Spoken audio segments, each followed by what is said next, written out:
ठीक है जी। अच्छा बेटा, आज हम क्या पढ़ने जा रहे हैं? आज हम एक नई चीज़ पढ़ने जा रहे हैं विच इज़ कॉल्ड डायरेक्टिविटी। ठीक है। और डायरेक्टिविटी जो है ये हमें ये बताती है कि किसी भी एंटेना का जो एनर्जी फोकस है वो कितना है। ठीक है। अब ये जो एनर्जी फोकस है इसको डिटरमिन करने का हमारे पास एक तरीका तो हमने देखा है कि हमारे पास बीम विड्थ है। ठीक है। और से फॉर एग्जांपल मैंने आपके पास ड्रॉ किए दो एंटेनास। ठीक है। And this is the beam pattern of this is the beam width of one and this is the beam width of the other one. So this is antenna A and this is antenna B. ठीक है। तो क्या बता सकते हैं आप इन दोनों के बारे में कि किसका फोकस ज़्यादा है, किसकी पावर ज़्यादा फोकस्ड है in a particular direction? Antenna B की सर। एंटेना बी की। और क्यों आप ऐसा कह रहे हैं? सर विड्थ इसकी इस तरीके से है कि मेजर जो इसकी एनर्जी है वो एक ही डायरेक्शन में जा रही है, जबकि ए में स्प्रेड हो रही है थोड़े ज़्यादा एंगल्स पे। बिल्कुल ठीक है। अच्छा, अब जो डायरेक्टिविटी है वो इसी का एक और फॉर्मुलेशन है। बीम विड्थ दो एंटेनास की बीम्स को कंपेयर करती है या एनर्जी को फोकस करती है इन टर्म्स ऑफ डिग्रीज। ठीक है। जो डायरेक्टिविटी है ये इसी चीज को कंपेयर करती है इन टर्म्स ऑफ डीबी या in terms of power level. ठीक है। तो अब आप ये देखिए कि अभी हमने यहाँ पे ये कहा कि ये वाला एंटेना ज़्यादा फोकस्ड एनर्जी वाला है क्योंकि इसकी बीम विड्थ कम है। ठीक है।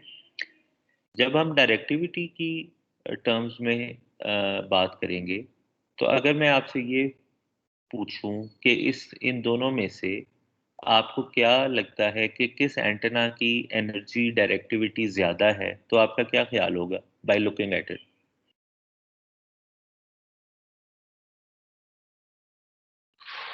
या इफ आई आस्क यू कि which one of these you think is more directional in terms of transmitting its power, तो आपका क्या ख्याल होगा?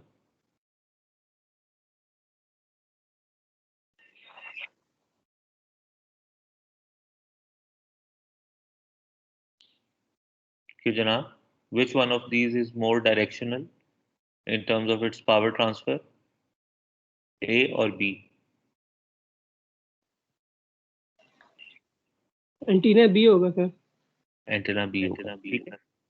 अच्छा, अब एक बात आप लोगों को पता है कि नॉर्मली जब हम पावर लेवल को कंपैरिजन करते हैं तो एक तो हमारे पास पावर लेवल हो गया इस पर्टिकुलर एंटेना का।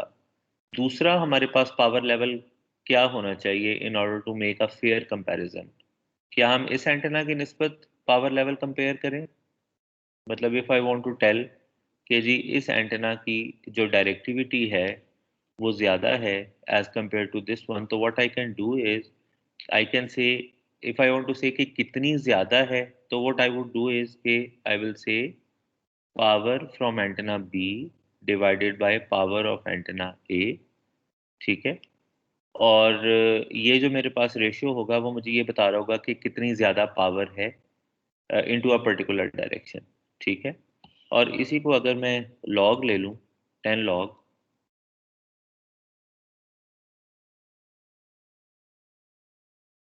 ठीक है, तो ये मेरे पास डीबी के अंदर पावर डिफरेंस आ जाएगा कि एंटेना बी कितनी ज़्यादा पावर ट्रांसमिट कर रहा है विद रिस्पेक्ट टू एंटेना ए। ऐसी बात ही है। जी सर। ठीक है। ओके। लेकिन जब हम एंटेनास को आपस में कंपेयर करते हैं तो in order to do a fair comparison हम क्या करते हैं कि एंटेनास को इंडिविजुअली आपस में कंपेयर नहीं करते। मतलब I would not compare antenna B directly with antenna A, लेकिन मैं क्या करूँगा कि मैं एंटेना ए को और एंटेना बी को इन दोनों को एक स्टैंडर्ड रेफरेंस एंटेना के साथ कंपेयर करूंगा और फिर मैं ये बताऊंगा कि इनमें से किस एंटेना की डायरेक्टिविटी ज़्यादा है। उसकी वजह ये है कि हो सकता है कि ये वाला एंटेना कनेक्टेड हो एक ऐसे पावर सोर्स के साथ जो कि 1 वॉट पावर ट्रांसमिट कर रहा है और ये वाला एंटेना कनेक्टेड हो एक ऐसे पावर सोर्स के साथ जो कि 1 किलोवाट पावर ट्रांसफर कर रहा है। ठीक है, अब रिगार्डलेस कि इसकी बीम विड्थ कम है, इसकी बीम विड्थ ज़्यादा है, यानी दोनों का एनर्जी फोकस डिफरेंट है, लेकिन अगर मैं प्लेन इस तरह से पावर कंपैरिजन करूंगा तो इस सिनेरियो में जो मैंने आपके सामने लिखा है, किसका पावर ज़्यादा आएगा, किसका पावर लेवल ज़्यादा आएगा आपको लगता है?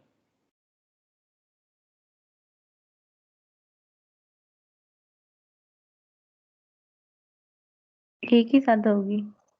ठीक है ना? तो अगर मैं इन दोनों को डायरेक्टली कंपेयर करूँ ना, तो then I would need to see कि इनमें से कौन-सा जो एंटेना है वो किस पावर सोर्स के साथ कनेक्टेड है, ठीक है?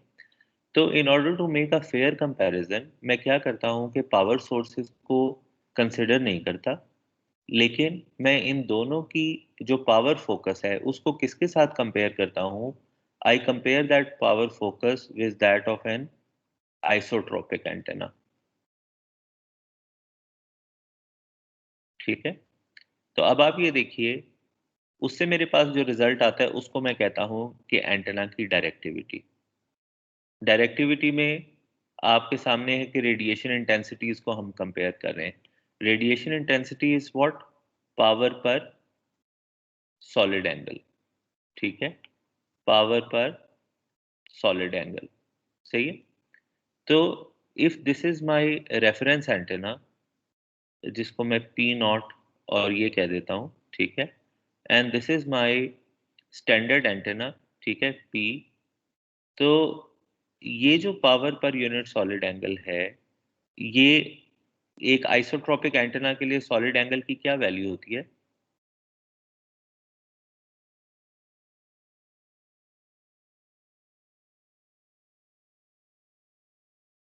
एक आइसोट्रोपिक एंटेना का टोटल सॉलिड एंगल क्या होता है जनाब?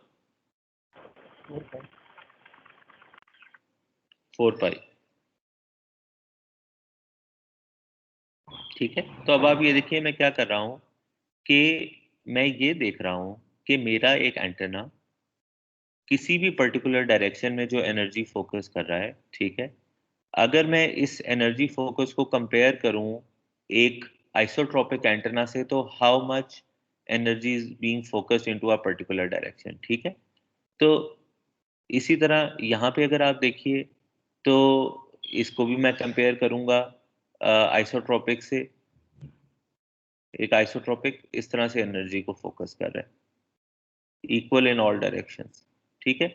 अब आप देखिए इसको मैं इसके साथ कंपेयर करूं तो और इसको इसके साथ कंपेयर करूं तो दोनों के कंपैरिजन की के अंदर किसकी वैल्यू ज़्यादा आएगी, इसकी या इसकी?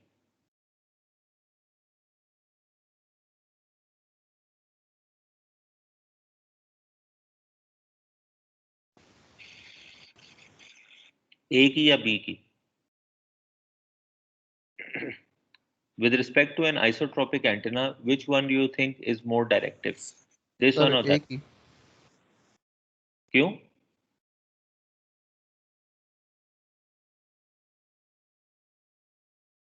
क्यों बेटा?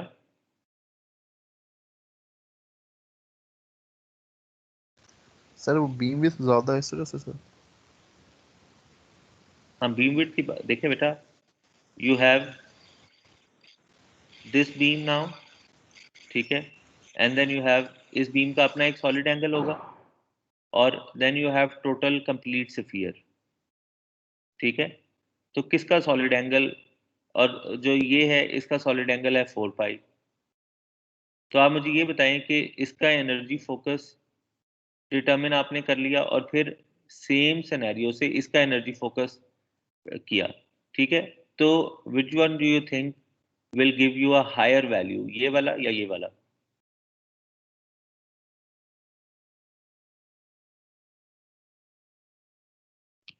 इस डेफिनेशन को पढ़िए। क्या इसकी power per unit solid angle ज्यादा होगी या इसकी power per unit solid angle ज्यादा होगी?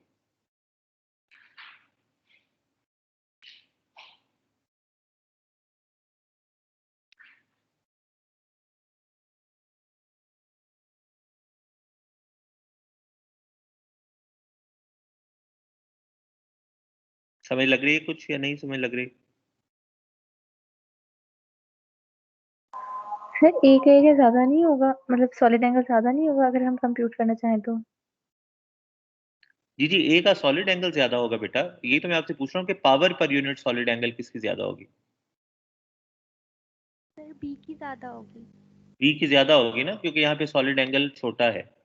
तो this is power per unit solid angle of A and this is power per unit solid angle of B.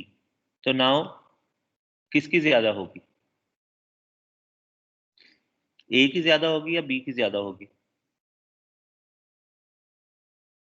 Yes sir, B की ज्यादा होगी। बी की ज्यादा होगी, ठीक है। तो हम क्या करते हैं, दोनों एंटेनास को कंपेयर कर लेते हैं with respect to an isotropic.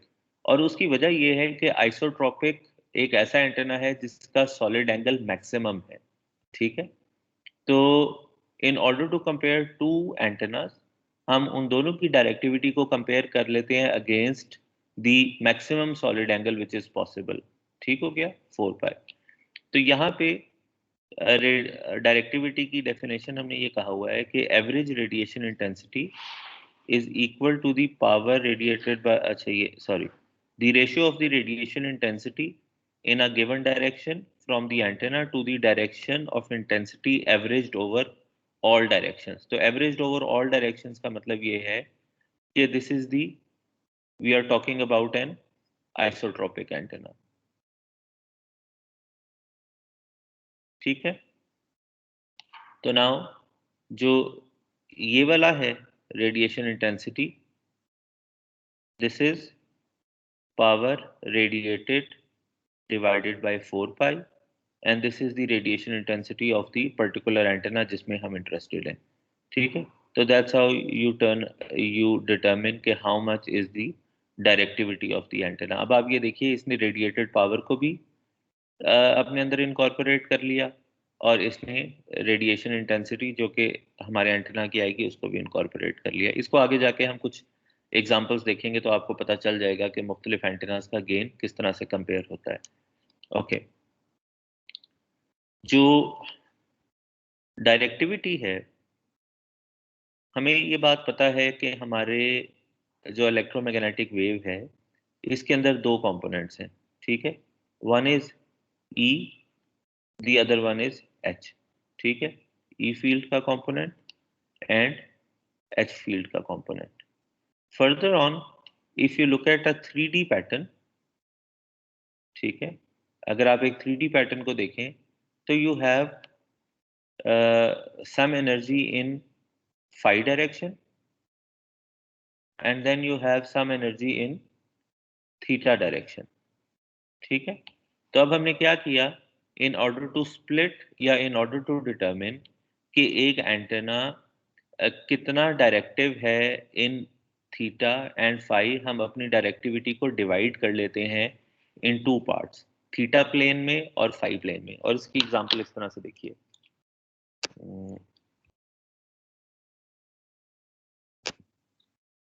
for example 3D pattern of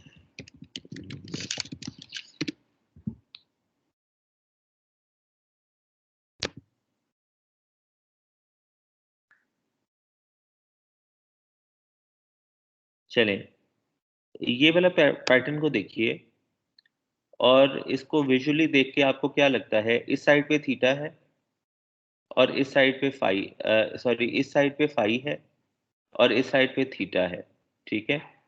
do you think कि दोनों में इसकी बीम विड्थ सेम है? विजुअली आपको क्या नजर आ रहा है?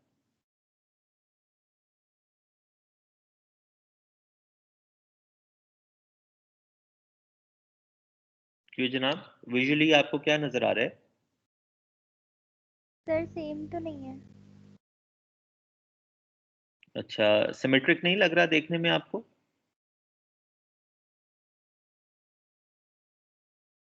सर शायद जूम आउट हुआ हुआ इसलिए मुझे।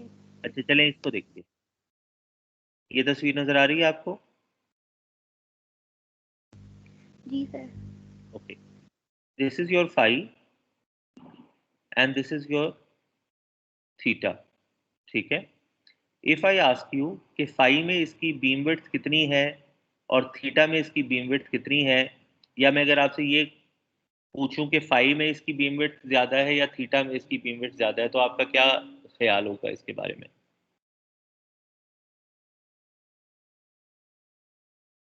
किस प्लेन में इसकी बीम विड्थ ज्यादा है?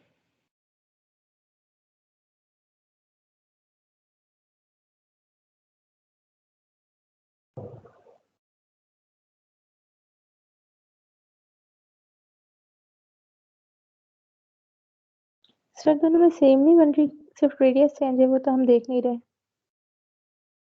नहीं बेटा, आप लोग बात को सही अंडरस्टैंड नहीं किया, इसका मतलब है आपने। ओके, 3 dB बीम विड्थ मैंने कैलकुलेट करनी है। ये मेरे सामने एक पैटर्न है, ठीक है, और ये मुझे 3D में नजर आ रहा है पैटर्न। लेट मी सी कि ये कहाँ से खुलता है। ओके, 3 dB मैं कैसे कैलकुलेट करता हूँ? मैक्सिमम से हाफ पावर इधर चला जाता हूँ और हाफ पावर इधर चला जाता हूँ, ऐसे ही है ना? हाँ या जी नहीं? सर। ओके, मैक्सिमम है रेड के ऊपर, और रेड के ऊपर वैल्यू है 17.4, ठीक है। इसका मतलब है कि इस पॉइंट पे रफली वैल्यू है 17.4, ठीक है। क्या आपको ये सारा हिस्सा रेड नजर आ रहा है?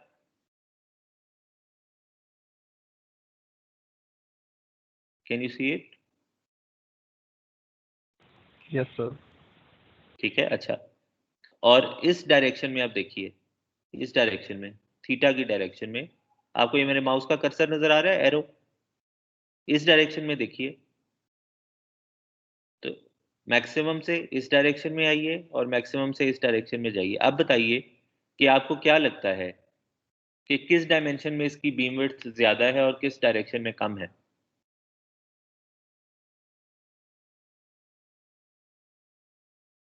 सर फाई डायरेक्शन में कम है और थीटा में ज्यादा है।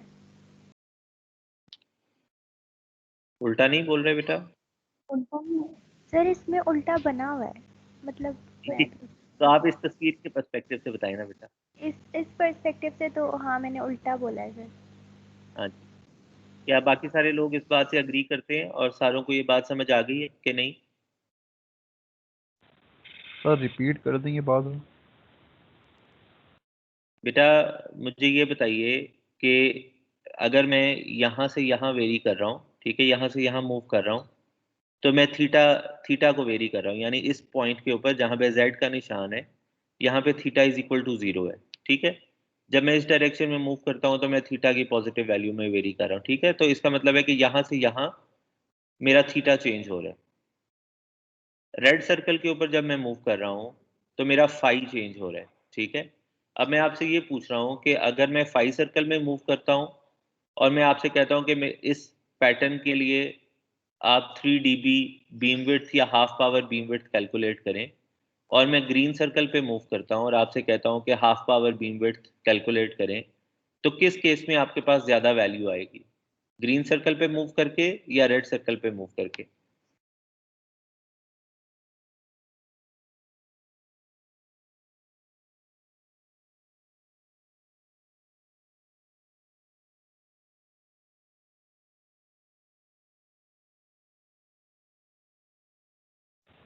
सर रेड सर्कल पर नहीं ज़्यादा है। हाँ जी बिल्कुल, मैं भी ये कह रहा हूँ कि रेड सर्कल पे आएगी ज़्यादा, ठीक है। तो अब ये मैंने आपको इस वजह से बताया कि यहाँ पे देखें, मैंने जो अपनी टोटल डायरेक्टिविटी है उसको मैंने दो कंपोनेंट्स में डिवाइड कर लिया। ये किस तरह के एंटेनाज के लिए मैंने ये काम किया है? ऐसे एंटेनाज जिनका जो पैटर्न है, रेडिएशन पैटर्न, वो सिमेट्रिक नहीं है, ठीक है। इसके मुकाबले में let us look at this one. अब इसको, या चलें इसको देखिए, ठीक है। इसमें आप मुझे ये बताइए कि ये जो ऊपर है ये z है, तो इस तरफ मैं मूव करूंगा तो थीटा होगा, इस तरफ मैं मूव करूंगा तो फाई होगा, ठीक है। तो आप मुझे बताइए कि अगर मैं यहाँ से यहाँ मूव करता हूँ या यहाँ से यहाँ मूव करता हूँ, तो आपको क्या लगता है किस डायरेक्शन में बीम विड्थ ज्यादा आएगी? या दोनों में सेम आएगी? What do you think?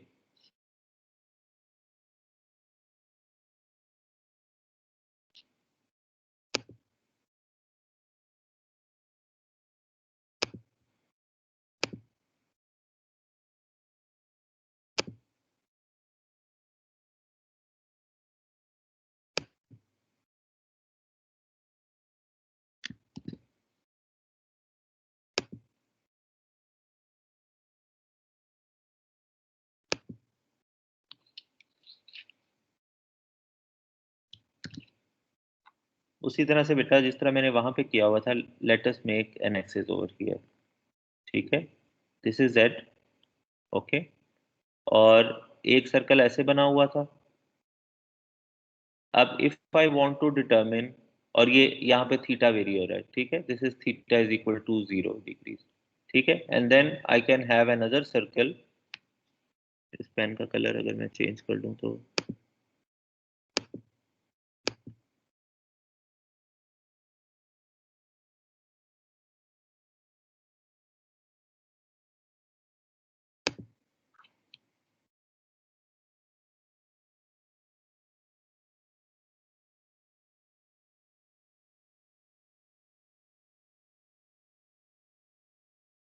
इस डायरेक्शन में मैं अगर देखूं तो व्हाट डू यू थिंक कि क्या बीम विड्थ, इस डायरेक्शन में बीम विड्थ देखना चाहता हूं और इस डायरेक्शन में बीम विड्थ देखना चाहता हूं, तो क्या लगता है आपको कि किस डायरेक्शन में बीम विड्थ ज्यादा आएगी?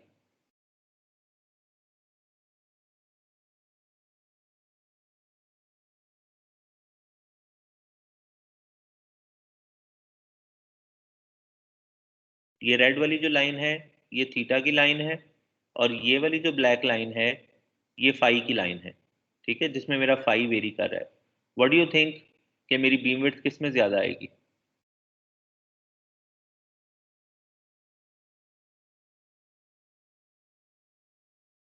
रेड लाइन के ऊपर मूव करूंगा तो ज्यादा आएगी, या फाई वाली लाइन पे मूव करूंगा तो ज्यादा आएगी? मैंने पावर को देखना है कि पावर किस तरह से कम हो रही है।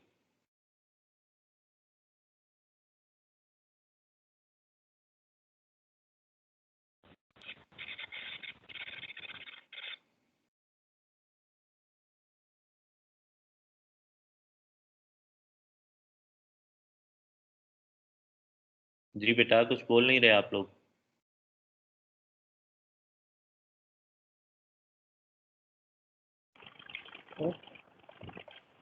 जी अगर हम रेड लाइन पे मूव करते हैं तो जब हाफ पावर सेंटर से ऊपर की तरफ जाएंगे 0 डिग्री की तरफ, तो इसमें तो हमारी जो पावर है वो इंक्रीज कर रही है, लेकिन फाइव के केस में तो वो ऐसा लग रहा है कि वो कांस्टेंट ही रहेगी जहाँ भी मूव करेंगे। बिल्कुल ठीक है, बिल्कुल ऐसे ही है।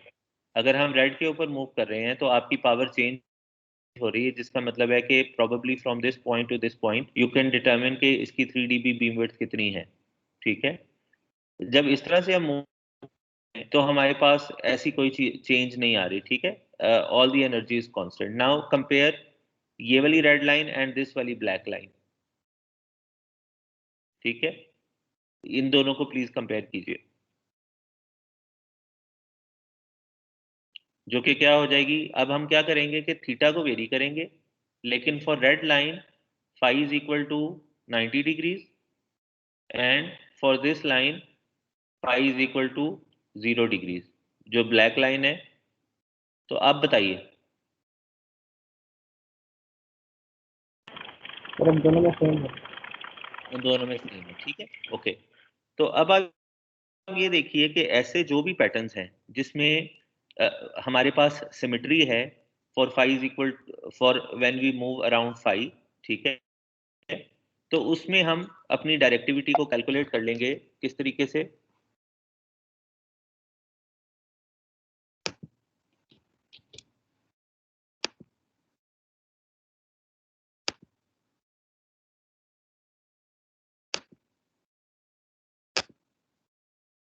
तो ऐसे जितने भी हैं हमारे पास जिसमें पैटर्न सिमेट्रिक है, उसमें खाली हमें ये चीज चाहिए होगी, क्योंकि हमें ये नजर आ रहा है देखने में कि अगर हम एक डायमेंशन में डायरेक्टिविटी कैलकुलेट कर लें तो वही डायरेक्टिविटी दूसरी डायमेंशन में भी हमारे पास होगी।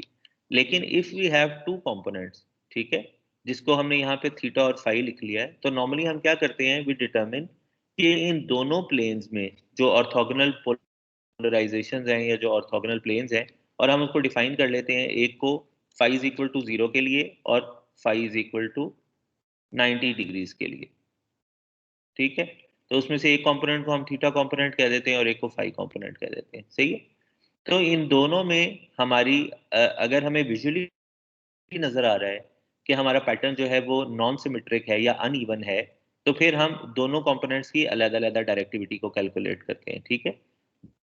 जब हम फाई इज इक्वल टू 0 के लिए कैलकुलेट कर रहे होंगे तो डायरेक्टिविटी कुछ और आएगी, जब हम phi is equal to 90 degrees के लिए कैलकुलेट कर रहे होंगे तो डायरेक्टिविटी कुछ और आएगी, ठीक है।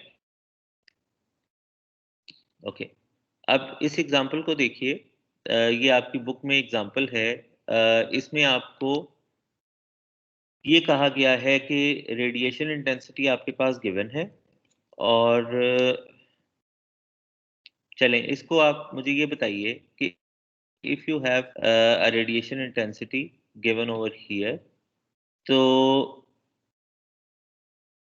एक रेडिएशन इंटेंसिटी आप और एक रेडिएशन इंटेंसिटी आपके पास ये है, ठीक है, u sign square theta and u sine theta. तो कैन यू डिटरमाइन कि आपके पास डायरेक्टिविटी को क्या आप कैलकुलेट कर सकते हैं?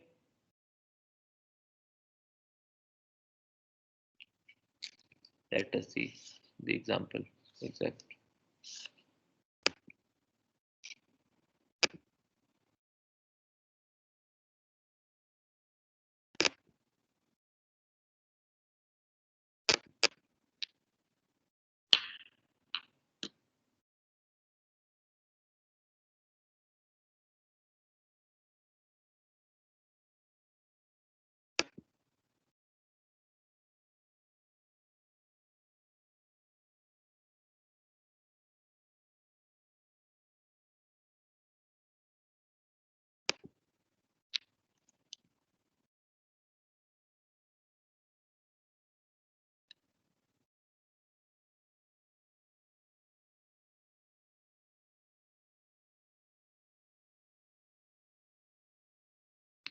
जी, इस एग्जांपल को देखिए जनाब।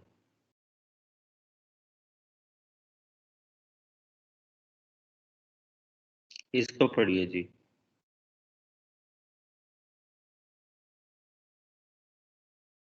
वो कह रहे हैं कि जी मैक्सिमम डायरेक्टिविटी डिटरमिन कीजिए एक ऐसे एंटेना की जिसकी रेडिएशन इंटेंसिटी आपको उन्होंने एग्जांपल 2.2 में बताई है, ठीक है, और रेडिएशन इंटेंसिटी हमारे पास ये डिटरमिन हो गई है, ठीक है।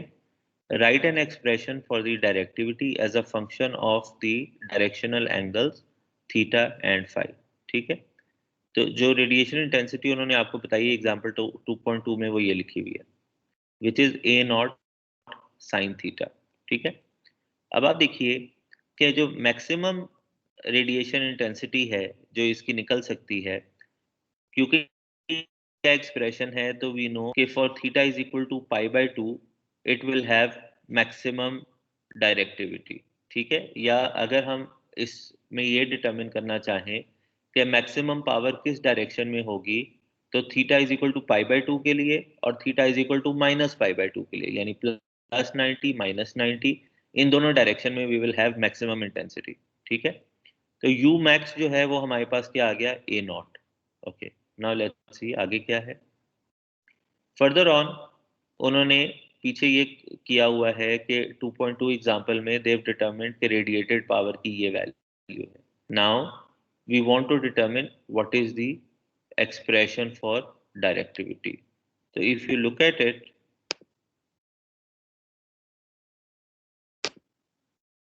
the expression of directivity is this, ठीक है, वेयर जो थोड़ा सा एक चेंज है जो हम हमें इस एग्जांपल में करने को कह रहे हैं, that is this is the radiation intensity, maximum radiation intensity जो भी किसी पर्टिकुलर डायरेक्शन में आएगी उसकी वैल्यू है यहाँ पे, ठीक है।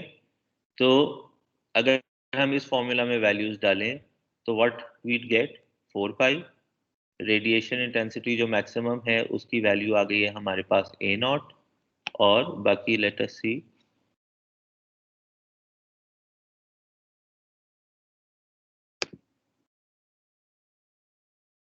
पाई स्क्वायर ए नॉट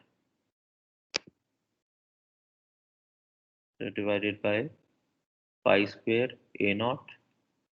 तो ये इससे कट गया और ये इससे कट गया, तो directivity that we get is 4 divided by pi, 4 divide by 3.17, और अगर उस वैल्यू को हम डीबी में कन्वर्ट कर लें तो we get directivity is 1.27 maximum value, ठीक है।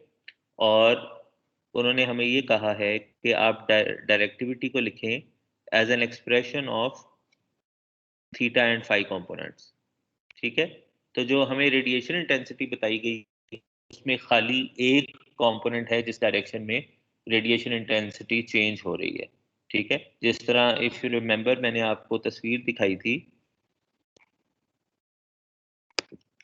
और यहाँ पे मैंने आपसे पूछा था कि if we move in this direction, phi direction में अगर मूव करें तो क्या है, और अगर इस डायरेक्शन में मूव करें तो क्या है। तो आपने मुझे ये बताया कि अगर फाई डायरेक्शन में मूव करें तो आपको ये नजर आ रहा है कि there is no change in power, ठीक है। और अगर हम यहाँ पे मूव करें थीटा डायरेक्शन में तो हमें नजर आ रहा है कि there is some change in power, सही है, बेशक वो इधर मूव कर लें या इधर मूव कर लें। तो दैट्स वाई इस तरह के पैटर्न्स के लिए जिसमें there is only change in one direction, radiation intensity का चेंज अगर खाली एक डायरेक्शन में है तो हम सिर्फ उसी डायरेक्शन में डायरेक्टिविटी कैलकुलेट करेंगे।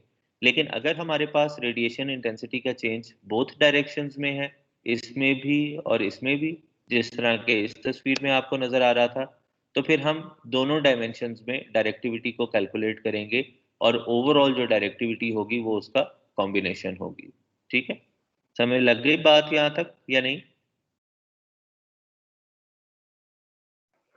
जी सर। ओके, तो this is what we got. Okay, अब अगली एग्जांपल देख लेते हैं। ओके, तो जो डायरेक्टिविटी का एक्सप्रेशन है दैट इज 1.27 साइन थीटा। अब आप ये देखिए कि अगर आप इसको प्लॉट करना चाहें,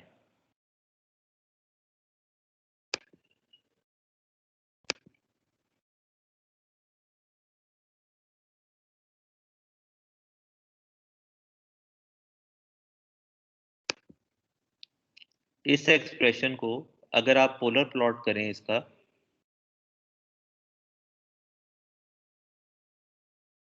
theta is equal to 0, theta is equal to 90, theta is equal to -90 and theta is equal to 180 degrees. तो मुझे बताइए, चले यहाँ पे हम 45 भी कर लेते हैं इस तरह से।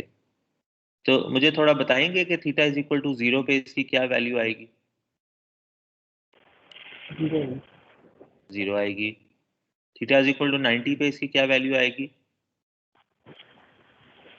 1.27। अज्यूम करते हैं कि 1.27 क्या है। 45 डिग्रीज पे if I ask you, this 45 degree,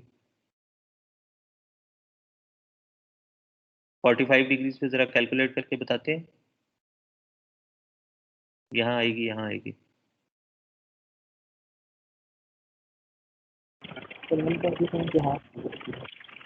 sorry बेटा,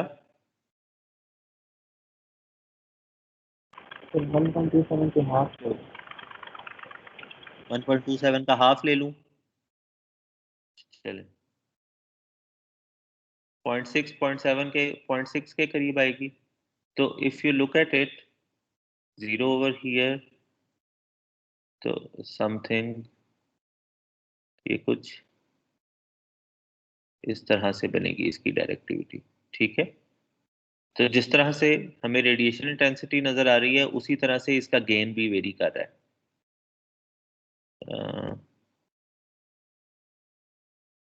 जो कि हमें यहाँ पे नजर आ रहा है, ठीक है। If you look at it, इस डायरेक्शन में गेन मैक्सिमम है, इस डायरेक्शन में गेन 0 है, इस डायरेक्शन में गेन की कुछ मिनिमम कुछ मिड वैल्यू है, ठीक है। तो हर डायरेक्शन में गेन की वैल्यू डिफरेंट है। ओके, जो 2.6 है उसको भी देख लेते हैं कि उसमें क्या चीज़ है।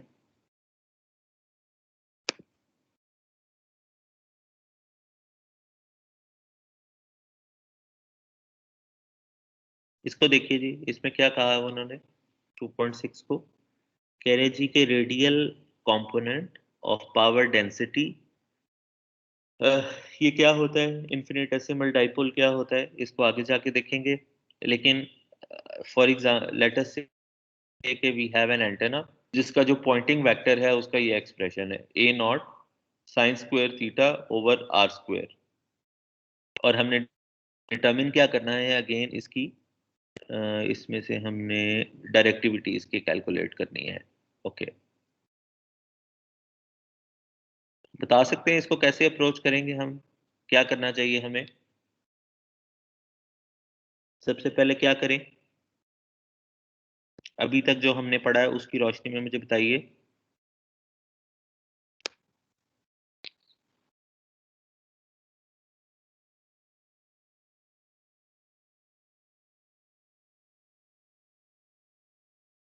जो हमें गिवन है वो है जी A not sine square theta over R square, A not sine square theta over R square, ये हमें गिवन है। डिटरमिन हमने करना है इसको, ये हमारे पास क्या है, पॉइंटिंग वेक्टर जो है this is power per unit area या पावर डेंसिटी। बताइए जनाब, अभी तक हमने जो पढ़ा है यहाँ से लेके यहाँ तक हम कैसे पहुंचेंगे? डायरेक्टिविटी का क्या फॉर्मूला अभी हमने पढ़ा है, बता सकते हैं? 4 pi u maximum divide by power relative. Four तो पहले पाई, पावर relative जी जी, 4 pi U maximum divided by power radiated, very good. इसका मतलब है कि डायरेक्टिविटी जानने के लिए हमें यू मैक्सिमम का पता होना चाहिए और हमें पावर रेडिएटेड का पता होना चाहिए। क्या ये दोनों बातें हमें पता है? after u maximum हमें जैसे फाइबर से मिल जाएगा पावर relative। बेटा, आपके पीछे से ना नॉइज बहुत आ रहा है, मुझे समझ नहीं लग रही आप क्या बोल रहे हैं।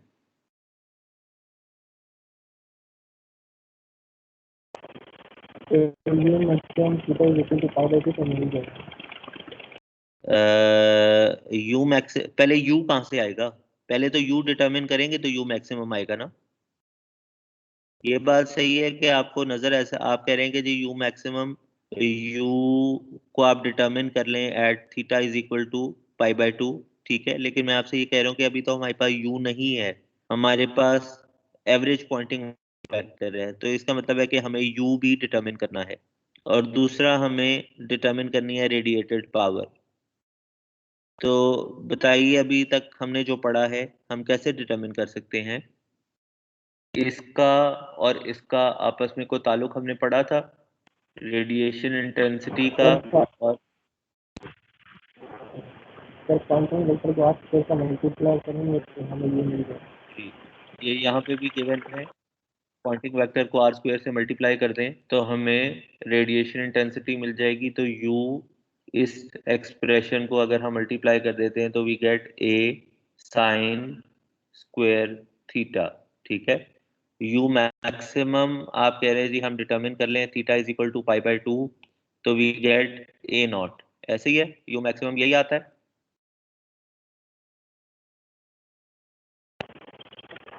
Yes sir. Okay, radiated power बताइए हम कैसे कैलकुलेट कर सकते हैं, how would we be able to calculate radiated power?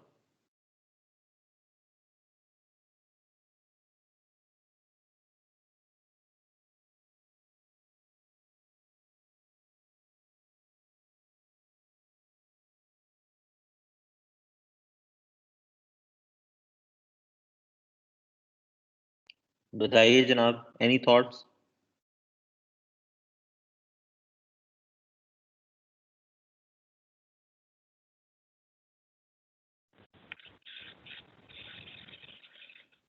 जनाब,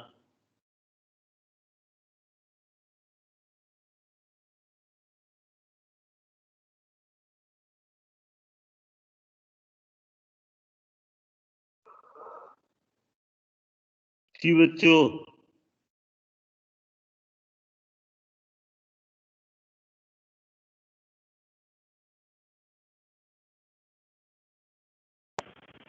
सर रेडिएशन इंटेंसिटी को इंटीग्रेट करेंगे जिस सारे डायमेंशन। ठीक है, रेडिएशन इंटेंसिटी को अगर इंटीग्रेट ना करें, हमारे पास ये पॉइंटिंग वेक्टर गिवन है, हमें पता है ये पावर पर यूनिट एरिया है। अगर हमने पावर डिटरमिन करनी है तो इसको इंटीग्रेट करें या इसको एरिया से मल्टीप्लाई करें तो आ नहीं जाएगा हमारे पास। मतलब अगर मैं ये काम करूं, अगर मैं ये काम करूं तो would I be able to get power radiated?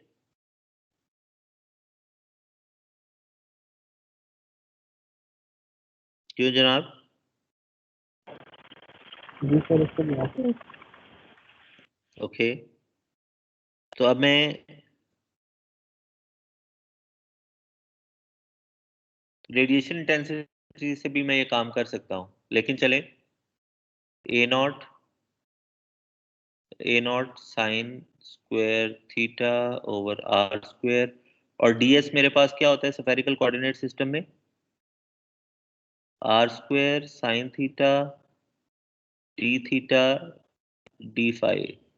ठीक है, ये यहाँ से कट जाएगा, तो I will have A not sine cube theta d theta d phi, और यहाँ पे मेरे पास 0 से 2 पाई तक फाई वेरी कर रहा होगा, और 0 से पाई तक मेरे पास थीटा वेरी कर रहा होगा।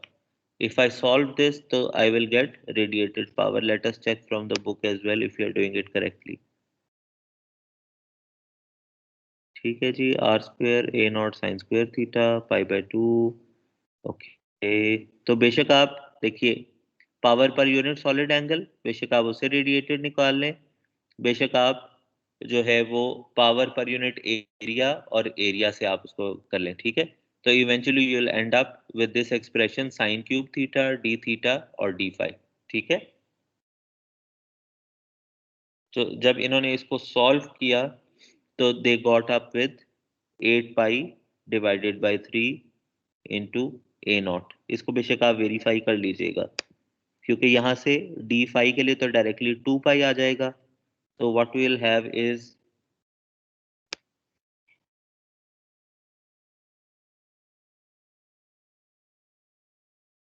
ए नॉट और 2 पाई बाहर निकल आएंगे, and you will have pi 0 sine cube theta and d theta.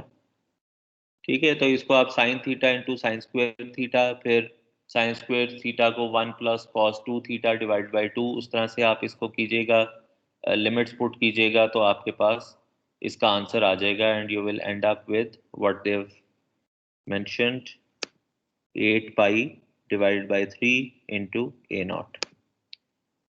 ठीक है जी,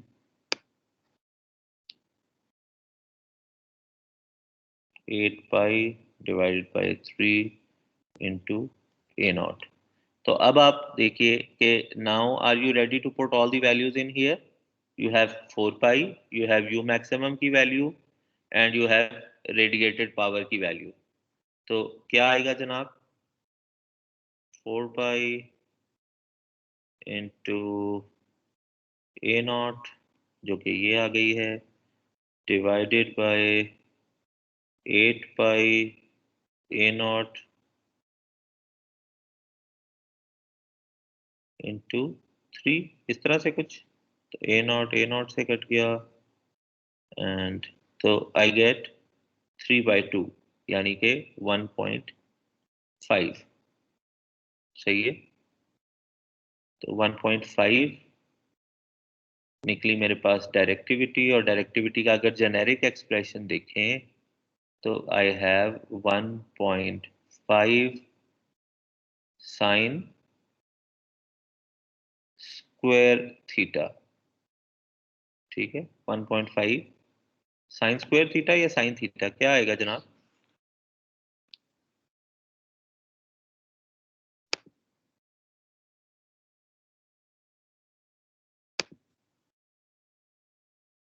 ठीक है, साइन स्क्वायर थीटा। तो अब आप ये देखिए कि इसके अंदर जब आप वैल्यूज डालेंगे तो हर एंगल के लिए इसकी वैल्यू कम आएगी। ठीक है, जो प्रीवियस वाला था कम आएगी या ज्यादा आएगी? Sine theta, sign square theta, किसकी वैल्यू ज्यादा आएगी, किसकी वैल्यू कम आएगी, बताएं जरा। साइन स्क्वायर की ज्यादा है। साइन स्क्वायर की वैल्यू ज्यादा आएगी? नहीं यार, सही कह रहे हो क्या? इसको देखो, जो ये वाली आउटर बड़ी लाइन है ना, ठीक है, this is for sine theta. ये जो अंदर वाली लाइन है, this is for sign square theta, ठीक है। नो डाउट अबाउट इट कि जो हमारे पास साइन थीटा वाली वैल्यू थी उसमें मैक्सिमम की वैल्यू थी 1.27, ठीक है। यू मैक्स की वहां पे वैल्यू थी हमारे पास 1.27, लेकिन यहाँ पे अब हमारे पास मैक्सिमम की वैल्यू 1.5।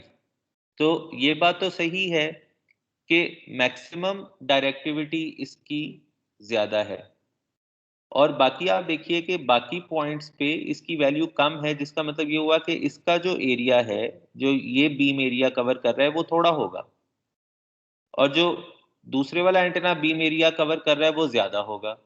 तो इट मेक्स परफेक्ट सेंस कि एक जो डायरेक्टिव एंटेना है जिसकी डायरेक्टिविटी ज्यादा है, that should cover smaller beam area, और उसकी बीम विड्थ जो है वो कम होनी चाहिए, जो बात हम पहले जान चुके हैं। और एक ऐसा एंटेना जिसकी डायरेक्टिविटी कम है, क्योंकि इसकी डायरेक्टिविटी मैक्सिमम क्या आई थी 1.27, तो उसको ज्यादा बड़ा बीम एरिया कवर करना चाहिए क्योंकि उसकी डायरेक्टिविटी कम है, जो कि यहाँ पे हमें नजर भी आ रहा है। ठीक है, does it make sense now? Is it okay?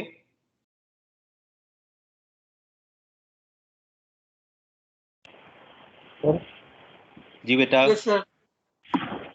Sir इन दोनों की मैक्सिमम वैल्यू सेम पॉइंट पे क्यों आ रही है? तो इस तरह फिगर में नंबर आ रहा है।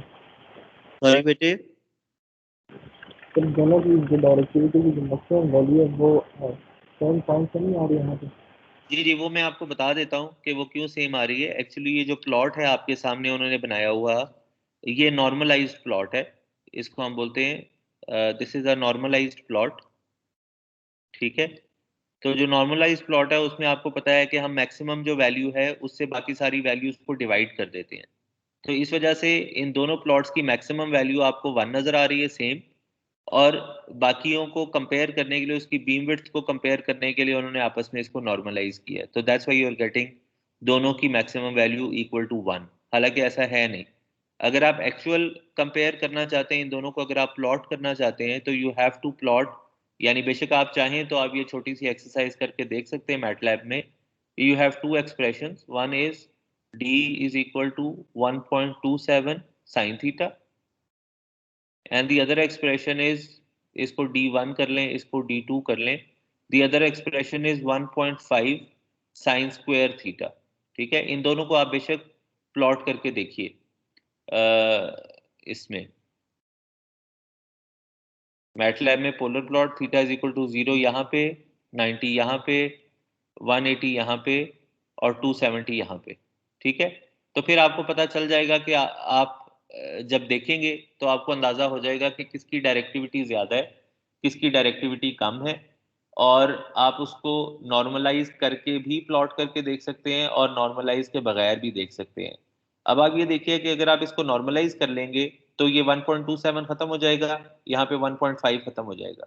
तो मैंने आपसे सवाल पूछा था कि साइन थीटा की वैल्यू ज्यादा होगी या साइन स्क्वायर थीटा की वैल्यू ज्यादा होगी, तो आपका क्या जवाब है? साइन थीटा की वैल्यू ज्यादा होगी, साइन स्क्वायर थीटा की वैल्यू ज्यादा होगी?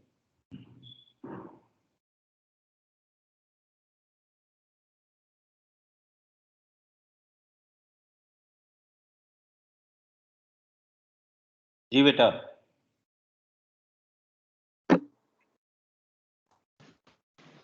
सर जो स्क्वायर वाला है ना, वो क्या कहते हैं, उसकी स्मॉलर वैल्यू होगी। जी, उसकी स्मॉलर वैल्यू होगी। तो जी आपको सर। एग्जैक्टली अगर आप नॉर्मलाइज करके मैटलैब पे प्लॉट करेंगे तो आपको एग्जैक्टली यही चीज नजर आएगी। ठीक है, और स्मॉलर वैल्यू का मतलब क्या है? Smaller beam width, 3 dB beam width इसकी कम है, और जो बाहर वाला है उसकी 3 dB बीम विड्थ ज्यादा है। तो smaller value means smaller 3 dB beam width, which means higher directivity, जो कि आपको यहाँ पे इस 1.5 के फैक्टर से नजर आ रही है। ठीक है, और जो ये वाला है larger beam width means smaller directivity, जो कि आपको 1.27 से नजर आ रही है। ठीक है, ओके।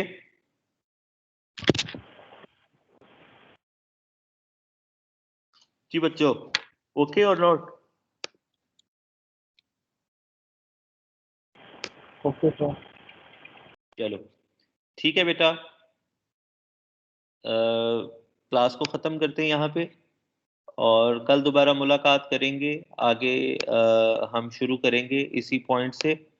डायरेक्टिविटी का जेनेरिक एक्सप्रेशन देखेंगे, कुछ और एग्जांपल्स करेंगे और फिर मज़ीद कुछ एंटेना पैरामीटर्स देखेंगे। ठीक है, तो कल मुलाकात होगी इंशाल्लाह।